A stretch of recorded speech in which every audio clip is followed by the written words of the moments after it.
In the golden valley of a wealthy merchant, where wheat shimmered like coins beneath the sun, two friends lived side by side in the same wooden stable, a bull and a horse.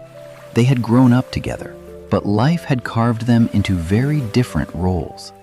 The bull was the engine of the farm. From the first light of dawn until the sky burned orange at dusk, he strained against a heavy wooden plough.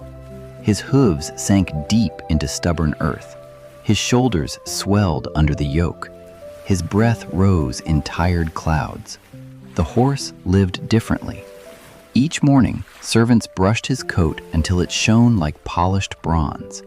His only task was to carry the master on a slow, scenic ride around the estate, past the orchards, past the vineyards, past the very fields the bull tore open with his strength. When the ride was over, the horse grazed in shaded paddocks filled with sweet clover. The servants admired him. No one admired the bull. One evening, the bull returned to the stable, barely able to lift his head.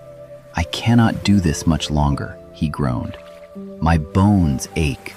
The yoke has bruised my neck raw. Every day feels heavier than the last." The horse shifted uncomfortably in the straw. "You are strong," the horse replied. "Stronger than I am." "Strength is not the same as rest," the bull whispered. Silence settled between them. The horse felt something stir inside him, pity, and something else. A quiet pride in being the fortunate one, the elevated one, the admired one. Then he leaned closer. "Listen carefully," he whispered. "Tomorrow, when the servant comes, do not stand. Lie in the dirt. Groan as if your heart is failing. Refuse your grain. If they believe you are sick, they will let you rest." The bull hesitated. "Will it work?" The horse nodded with confidence he had not earned. "Trust me." Morning came. When the servant entered the stable, the bull lay motionless, his breathing shallow, his eyes dull. He let out a weak cry. The servant panicked. "The bull is dying," he shouted, running to the master. "He cannot pull the plough." The master walked calmly to the stable. His eyes were not emotional, they were calculating. He looked at the vast, unplowed fields stretching beyond the horizon. Then he looked at the horse standing idle in the paddock. "The work cannot wait," the master said. "Harness the horse. If he is strong enough to carry me, he is strong enough to pull the blade." The horse's heart dropped.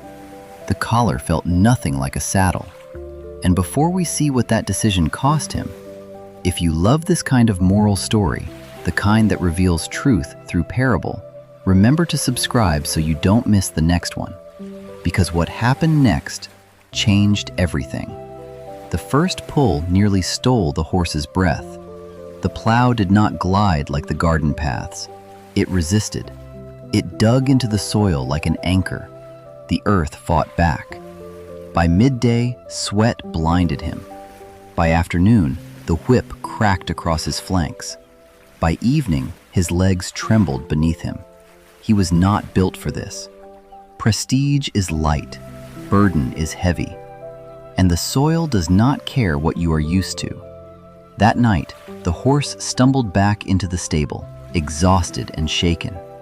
The bull stood tall, refreshed, stretching easily. "My friend," the bull exclaimed, "your advice was a miracle. I feel alive again. Shall we do the same tomorrow?" The horse did not smile. His eyes were red. Not from tears, from reality. "No," he said quietly. "From this moment on, we are no longer friends." The bull's expression faltered. "What do you mean?" "In trying to save you from your burden," the horse said slowly, "I nearly broke my own back.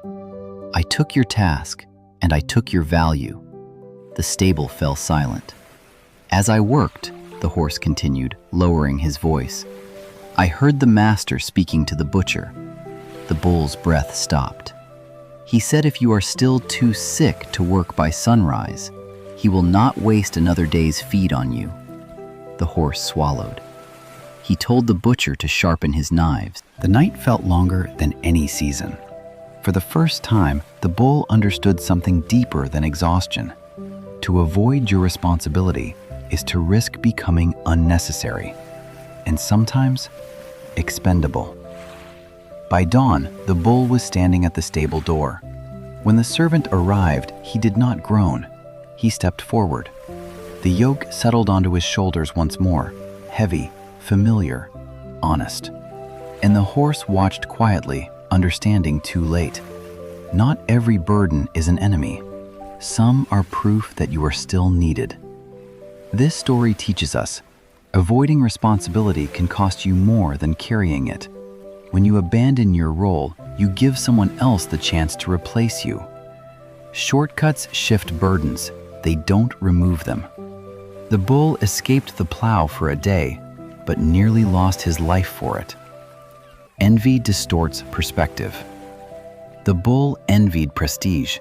The horse underestimated labor. Value is tied to contribution. The moment you stop being useful, the world quietly begins calculating alternatives. Be careful whose advice you follow.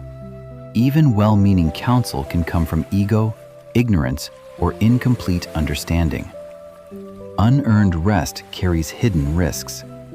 There is a difference between recovery and avoidance. True wisdom considers consequences, not just comfort.